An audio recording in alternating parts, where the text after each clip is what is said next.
గౌరవనీయులు తరతరాలుగా భవిష్యత్ తరాలకు కూడా చిరస్మరణీయంగా ఉండేటువంటి ఉద్యమ స్ఫూర్తిదాత మహనీయుడు గద్దరన్న వర్ధంతి సందర్భంగా వేదికపై ఉన్నటువంటి పెద్దలందరికీ కూడా హృదయపూర్వకంగా నమస్కారం తెలియజేస్తూ ఈ యొక్క సంస్మరణ సభను మానకుండా మరవకుండా అనేక కష్టాలున్నా నష్టాలున్నా తోడున్నా తోడు లేకున్నా ఒక కొడుకుగానే కాకుండా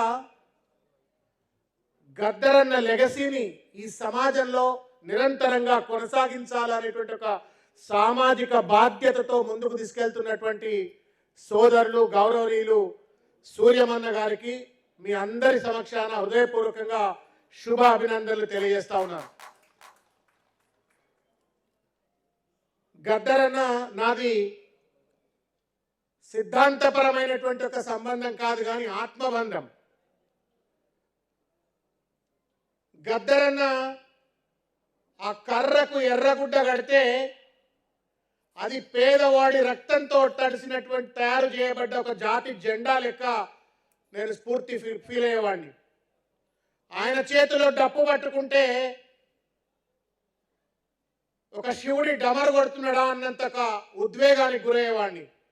కాలి గజ్జగట్టి గొంగడేసి ఆయన ఆట ఆడుతుంటే పైనుండి శివుడే కిందికి వచ్చి పేదవాడి చెమట వాసనను, పేదవాడి బాధలను, కష్టాలను, నష్టాలను తన గలం నుండి వినిపిస్తూ ఆడుతూ పాడుతుంటే పరమశివుడే కిందికి వచ్చి ఆడిండా పాడిండా అని చెప్పని తన్మయం పొందినటువంటి ఒక వ్యక్తిని నేను. ఆ రకంగా నేను వారితో బాంధవ్యం చాలా సంవత్సరాల పాటు నేను కొనసాగించినాను. నేను కష్టకాలంలో ఉన్న సందర్భంలో నా ఇల్లు దేవులాడుకొని గద్దరన్న వచ్చి అరే తమ్ముడు ఓడిపోయినానో లేకపోతే కుంగిపోకరా, సమాజంలో పనిచేసేటువంటి వాళ్ళకు అనేక కష్టాలు నష్టాలు ఎప్పుడు వస్తూనే ఉంటాయి, కానీ నిలదొక్కొని కొట్లాడినటువంటి వాడే పోరాటం అవుతాడు, వాడే చరిత్ర సృష్టిస్తాడు అని చెప్పని దాదాపు 2-3 గంటల పాటు నా ఇంట్లో కూర్చొని నాకు ఒక ఆలంబన కల్పించి, ఒక కాన్ఫిడెన్స్ కల్పించి నన్ను మళ్ళా ప్రజాప్రస్థానంలో కొనసాగించేటువంటి ఒక ధైర్యం కల్పించిన ఒక మహనీయుడు. ఆ అన్న గురించి ఏం చెప్పినా తక్కువే. మరో గద్దరన్న మళ్ళా పుట్టాడు. అప్పుడప్పుడు ఏపూరు సోమన్నను ఇంకా కొంతమంది కళాకారులు వీళ్ళందరినీ చూస్తుంటే గద్దరన్న తిరిగి వచ్చిందా అనిపిస్తాడు, కానీ గద్దరన్న రాడు. గద్దరన్న స్ఫూర్తి ఉండొచ్చు కానీ మళ్ళా గద్దరన్న మాత్రం మనం చూడలేము. అంతటి మహానుభావుడు.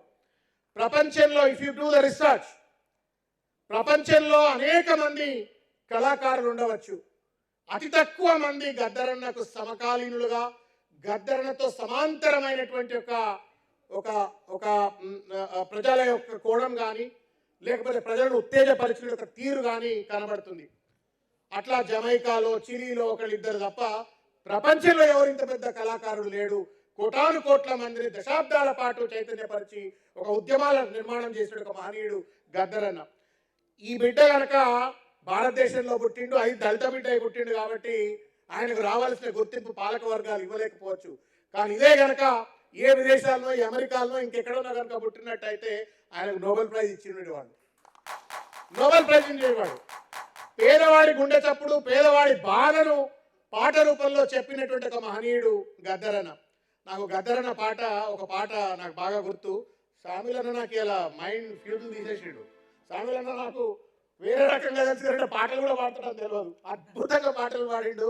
I really salute you. బాగా వాడిండు అన్న, చాలా అద్భుతంగా వాడిండు. గద్దరన్న స్ఫూర్తి. గద్దరన్న మీ మీద వహించినా అనుకున్నాను. బాగా వాడిండ్రు. నాకు బిడ్డ గౌరీ నారాయణి అని నా బిడ్డ. ఆ బిడ్డ పుట్టినప్పుడు ఒక పాట పాడుకున్నా నేను. నిండు అమాసనాడు ఓలచ్చా గుమ్మాడి ఆడపిల్ల పుట్టిందమ్మో ఓలచ్చా గుమ్మాడి. ఇది గద్దరన్న పాట. అంటే నేను నా బిడ్డకి నేనేం పాడుతున్నాడే గౌరీ పెట్టుకున్నా కాబట్టి నిండు అమాసనాడు ఓలచ్చా గుమ్మాడి గౌరీ తల్లి పుట్టిందమ్మో ఓలచ్చా గుమ్మాడి అని నిరంతరం గద్దరన్నను తలుచుకుంటూ నా బిడ్డను చేతిలో ఎత్తుకొని ఆడుతూ పాడుతూ పాటలు పాడినటువంటి వాడిని. కాబట్టి ఆ అన్న చిరస్మరణీయంగా నా గుండెల్లో ఉంటాడు. నేను సూర్యమన్నకు ఒకటే చాలా సందర్భాల్లో చెప్పిన, మా చేతిలో అధికారం లేదు, స్ఫూర్తి ఉంది, ఏది వీలైతే అది గద్దరన్నను నిరంతరంగా వందల సంవత్సరాలు బతికించేంత కోసం ఏం చేస్తే ఆయన బతుకుంటాడో, ఏం చేస్తే ఆయన స్ఫూర్తి ఇంకా బలంగా ముందుకెళ్తుందో దానికోసం కృషి చేస్తుంది కోసం సూర్యమన్న నేను మీతో పాటు ఎప్పుడు ఉంటా అని చెప్పని సందర్భంగా తెలియజేస్తున్నా. నాకు చివరి కొన్ని గుర్తులు గద్దరన్నతో. బొమ్మకు మురళి అని చెప్పని ఉప్పల్లో ఒక సినిమా డైరెక్టర్ ఉంటాడు. అతను ఒక సినిమా తీసిండు. ఆ సినిమాలో కాంగ్రెస్ నాయకుడు అద్దంకి దయాకర్ గారు నటించిండ్రు. దాంట్లో నేను కూడా నటించిన. సరే అది ఎడిట్ అయిన తర్వాత నా ముఖ తీసేసిండ్రు. Very small portion I played. అందులో గద్దరన్న ఒక పాట పాడతాడు. బానిసలా రాలెండిరా బాంచన్ బతుకులు వద్దురా అని చెప్పని పాడుతూ ఒక పాట పాడుతూ చేతిలో రాజ్యాంగం పట్టుకొని ఆటలాడుతూ చివరికి ఆ పాట అంతా అయిపోయిన తర్వాత ఆయన రాజ్యాంగాన్ని అడ్డుకొని ఈ భారత రాజ్యాంగమే పీడిత తాడిత వర్గాలకు రక్ష అని చెప్పని ఒక విప్లవ పంతా నుంచి వచ్చినటువంటి ఒక పెద్ద బిడ్డ గద్దరన్న ఆఖరికి భారత రాజ్యాంగాన్ని కాపాడితేనే మన వర్గాలకు న్యాయం జరుగుతుంది. ఇది పట్టుకొని ఆయన శివతాండవం చేస్తాడు ఆ పాటలో. గద్దరన్న ఆ పాట ఇప్పటికీ యూట్యూబ్లో కనబడుతుంది. రిలీజ్ కాలే ఆ సినిమా. కొన్ని లక్షల మంది చూసిండ్రు ఆ పాట. చూడాలని చెప్పి నేను కోరుతా ఉన్నా. ఆ పాట పాడుతూ యాచిస్తే పదవులు రావరా నాయన, గుద్ది గుంజుకుంటే పదవులు వస్తాయని చెప్పని ఆ పాటలో చెప్తూ ఆయన మాట్లాడతాడు. బాగా స్ఫూర్తి పొందినట్టుగా వ్యక్తి. చివరిగా చెప్పొచ్చేది ఏంటంటే, నేను మొన్న కూడా కౌన్సిల్లో మాట్లాడినా. సరే భిన్న అభిప్రాయాలు ఉంటాయి, గద్దరన్న అవార్డులు పేర్లు భిన్న అభిప్రాయాలు ఉంటాయి. నేను don't get into that controversy.